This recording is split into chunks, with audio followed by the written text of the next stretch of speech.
Дури 70% од лекарите во Македонија анонимно се изјасниле дека се соочиле со физички или вербален напад на работното место, а 8% биле тепани. Најмногу на удар се вработените во брзата помош и ургентните центри.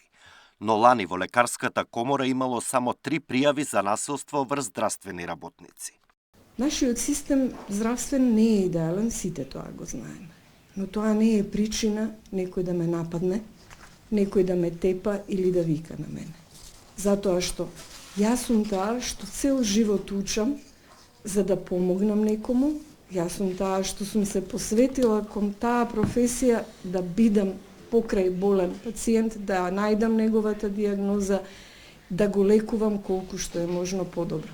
Не го правиме добро ако сме под страх. Овој настан сега е за да луѓето почувствуваат слобода да идат да пријават.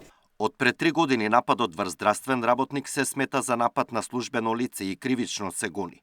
Во 2025 според увидот во пресудите од судови во помали градови, тројца насилници се осудени на условни или парични казни. Токму долгите и сложени процедури, како и системските недостатоци, ги предомислуваат лекарите да го пријават насилството врз нив, иако според психијатарот Хаџи Хамза, последиците се сериозни. Колеги дошле, па морале да примаат терапија. Искрено ви кажувам, и тоа потешка од терапија од некои пациенти на кои сум им дал.